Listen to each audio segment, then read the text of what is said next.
uma olhada no que a gente tem aqui, ó. Função exponencial. Quando a gente pensar em função exponencial, eu vou começar te dizendo o seguinte. Vou te dizer que a função exponencial é definida dos reais nos reais e que f, né, domínio é o conjunto dos reais contra domínio é o conjunto dos reais e que f de x é igual a a elevado a x. A condição para que a gente tenha uma função exponencial é que a base a tem que ser maior do que zero e diferente de 1. Isso está relacionado ao princípio de logaritmo que a gente vê depois. O que a gente tem na sequência é o seguinte. O domínio de uma função exponencial é o conjunto dos reais e a imagem de uma função exponencial é o conjunto dos reais positivos com a exclusão do zero, ok? Conjunto dos reais positivos com exclusão do zero. Agora, dá uma olhada no seguinte. O que a gente vai dizer aqui? Bom, dá uma olhada para a representação gráfica dessa função. Eu peguei dois exemplos. O primeiro exemplo, f de x igual a 2 elevado a x, um exemplo tradicional. Dá uma olhada no seguinte. Se a gente substituir os diferentes valores de x, a gente vai perceber que esse gráfico é um gráfico de formato crescente que não pode tocar o eixo x, ok? Não vai tocar o eixo x, pelo menos na sua forma tradicional não toca x. E a gente vai admitir o seguinte. Quando a, que é a base da função, é maior do que 1, a função é uma função crescente, ok? Se a base é maior do que 1, a função é uma função crescente.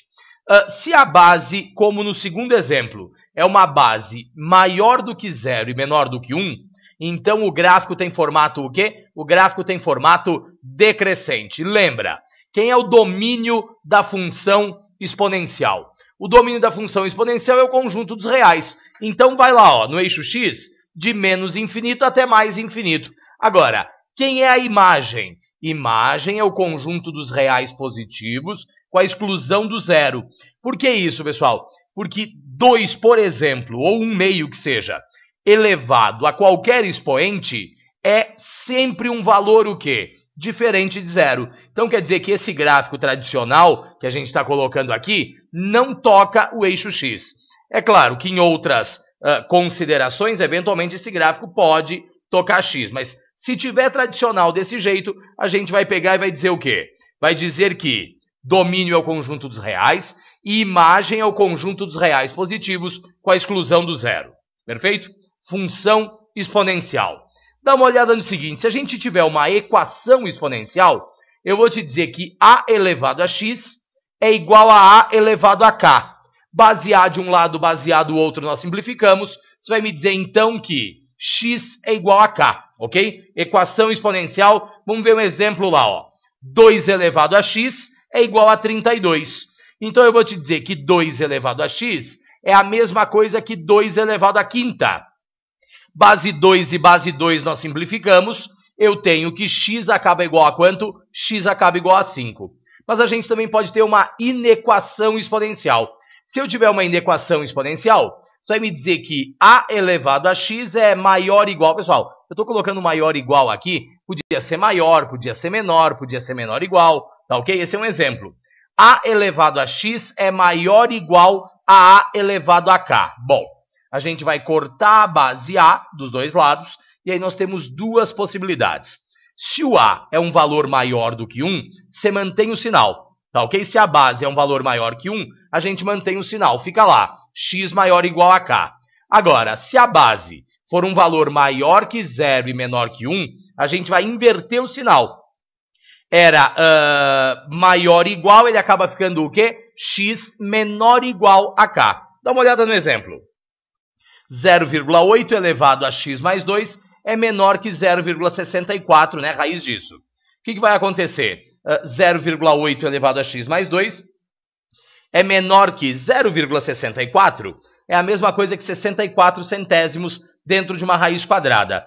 Quer dizer, então, que eu fico com 0,8 elevado a x mais 2 menor que raiz de 64 dividido por raiz de 100. Raiz de 64 dividido por raiz de 100 ficam 8 décimos. Dessa maneira, 0,8 elevado a x mais 2 é menor que 0,8 elevado a 1. Pessoal, como a base é um valor menor do que 1 e maior do que 0, o que a gente vai fazer? A gente vai cortar as duas bases, mas inverter o sinal. Então, eu fico com x mais 2 maior que 1. Consequentemente, x tem que ser o quê, pessoal? X tem que ser maior que menos 1, ok? X tem que ser maior que menos 1. Então, equação exponencial e inequação exponencial, a gente já falou anteriormente quando a gente tratou de potenciação, tá ok? Aqui é só para relembrar essa ideia, certo? Legal? Ok.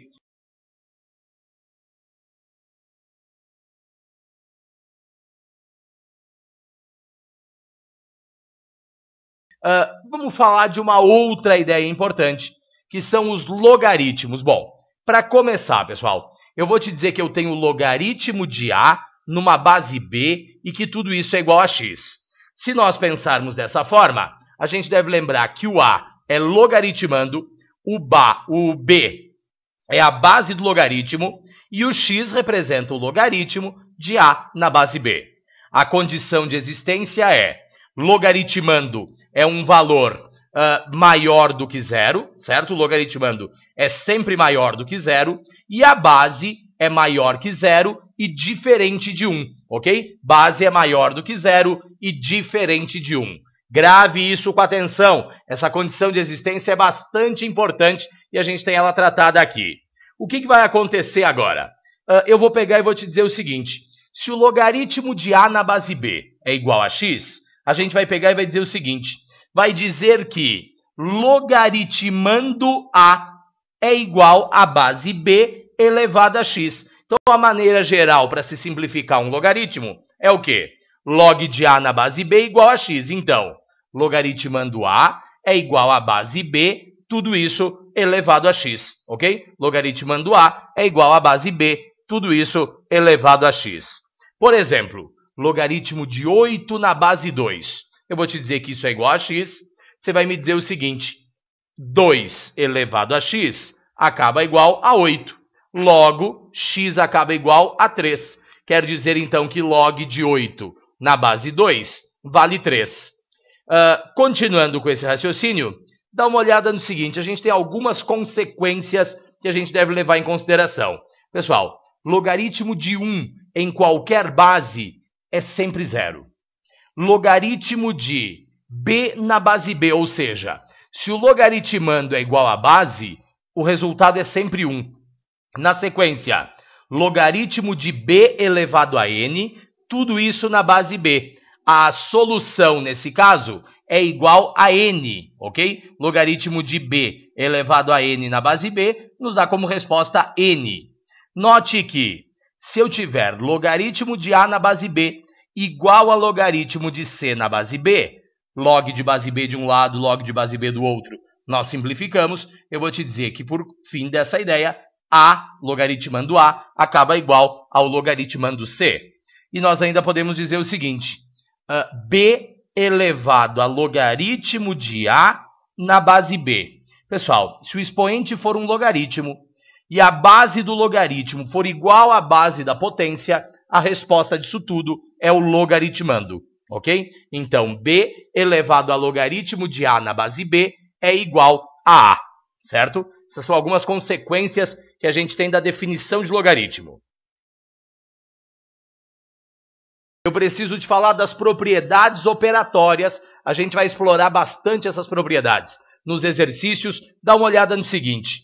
Logaritmo de A vezes B na base C é a mesma coisa aqui, pessoal. Quando nós temos uma multiplicação de logaritmandos, nós acabamos com uma soma de logaritmos. Então, dá uma olhada. Logaritmo de A vezes B na base C é a mesma coisa que log de A na base C mais log de B na base C.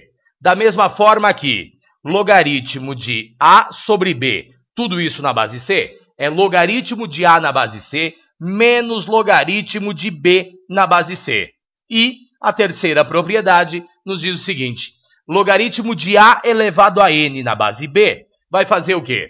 Vai pegar o expoente n, vai passar lá na frente do logaritmo e vai multiplicar a expressão como um todo. Então, log de A elevado a n, tudo isso na base B, é a mesma coisa que n, que multiplica logaritmo de A na base B, ok? Essas são as propriedades operatórias.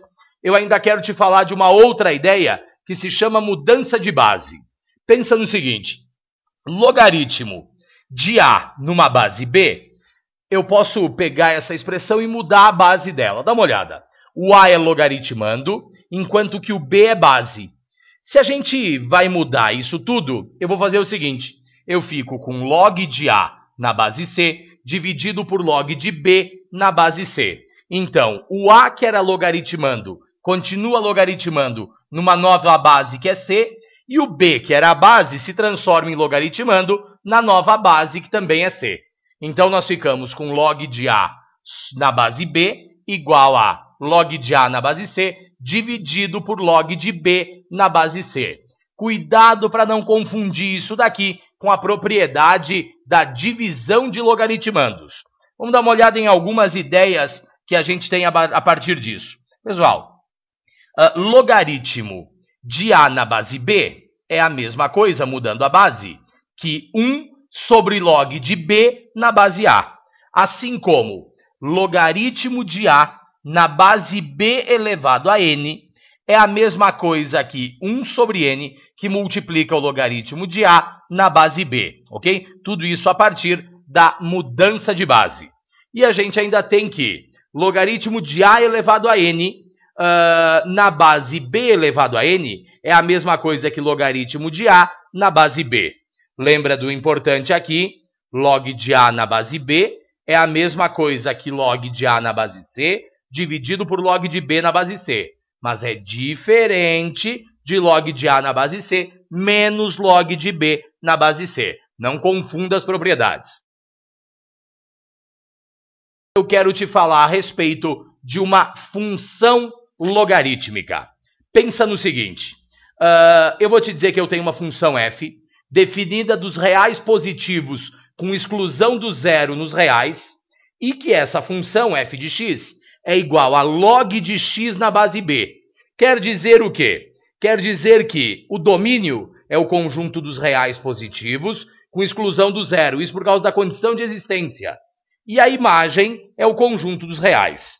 Se nós sabemos disso, dá uma olhada na representação gráfica dessa expressão. Pessoal, log de x na base 2 é um gráfico de formato crescente, ok? Esse gráfico não toca o eixo y.